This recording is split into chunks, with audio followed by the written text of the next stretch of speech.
Every NFL team is a football machine, and you put new pieces in and you take old pieces out all the time. Hey, this piece works. Good. This one's broken. Get rid of it. And that's just the way it is.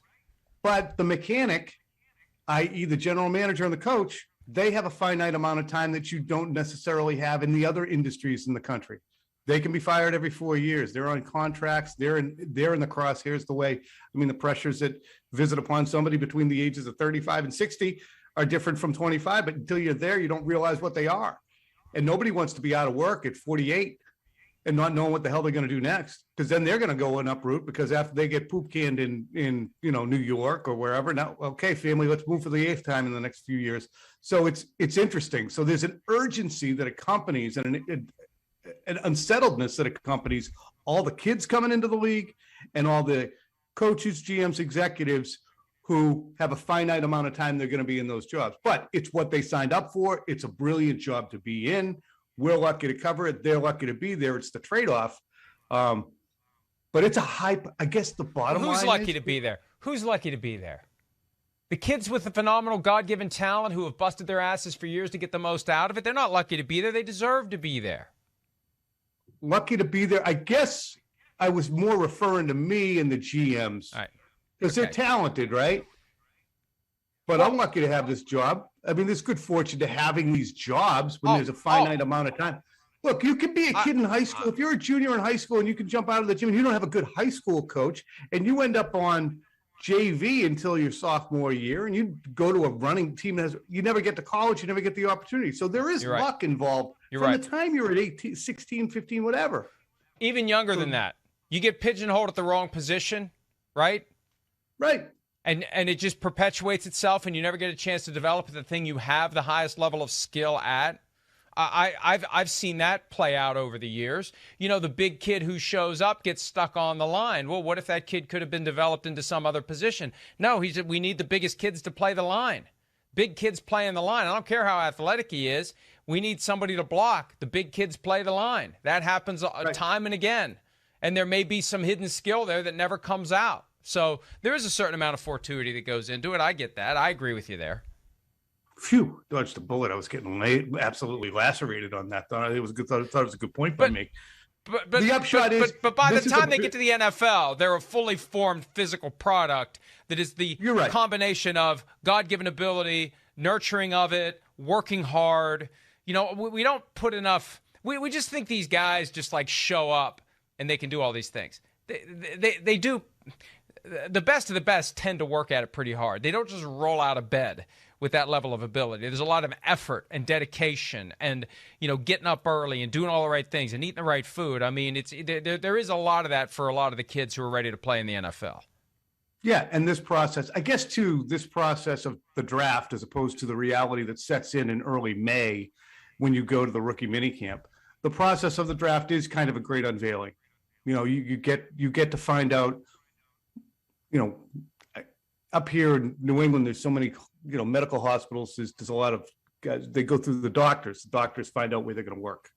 But I don't think there's any other industry that really does the same thing where you don't know where you're going to work. And that's why, you've alluded to it, but I don't think you go into it that deeply because you don't have really a remedy. But the draft in all sports is an archaic, somewhat primitive way of dictating the way people's professional lives are going to go. And I don't know if it should be just an open bidding situation, because you have to have the balance of power that's inherent in professional sports leagues where one team can't collect the best. But it's absolutely something has always spoken to me. I'm sure you and a million fans. These guys, they don't have any control over where they go. If you're in all those other industries, you get to pick it. Hey, no, millions of fans are too busy thinking the draft is awesome and everything about it's awesome and this is the way it is. They don't think about the fact that those is inherently anti-American. Right there, it's an honor and a privilege, and if you don't like it, go do something else. There's that crowd. If you don't like it, go do something else. Don't play football if you don't like it. It's not 32 different businesses. It's one business. It's the NFL. The reality is it's 32 different businesses. The only reason they are allowed to have a draft is because they have a multi-employer collective bargaining unit that permits that process. When the NFL went through the lockout in 2011, that's when I first became sensitive to this issue, Tom. Jeffrey Kessler, who's been representing the NFLPA as outside counsel for years, said, without a union, the draft is an antitrust violation.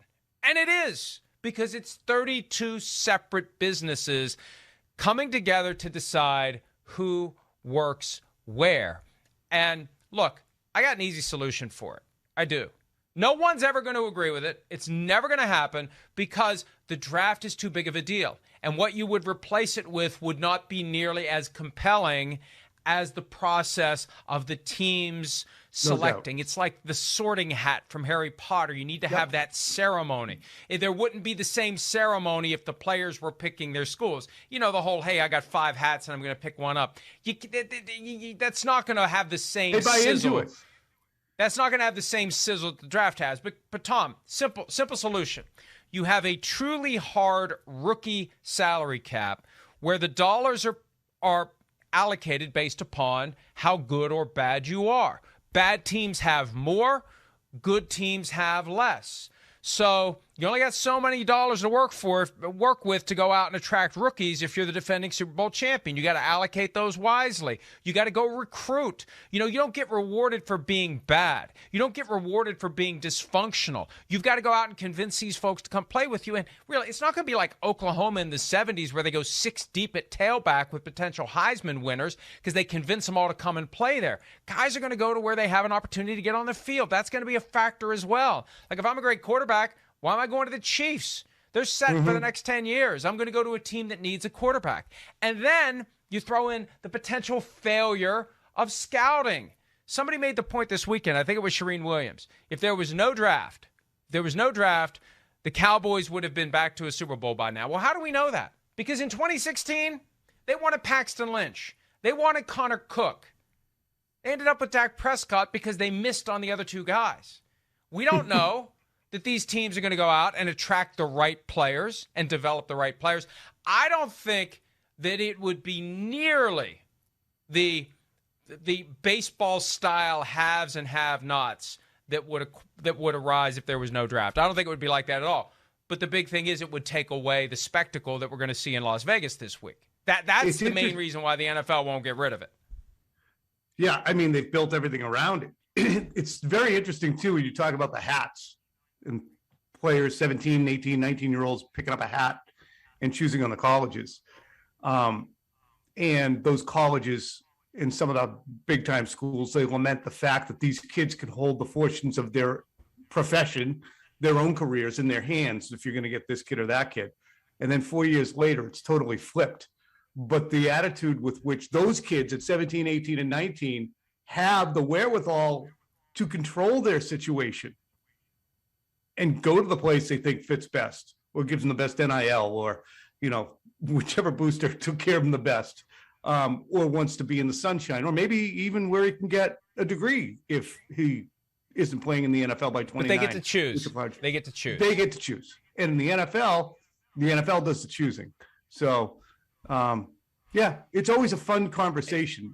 But I never thought of your solution. I don't hate it. But Tommy, it's amazing the people out there who don't want to have their draft experience removed. They don't want it to change. They like it the way it is.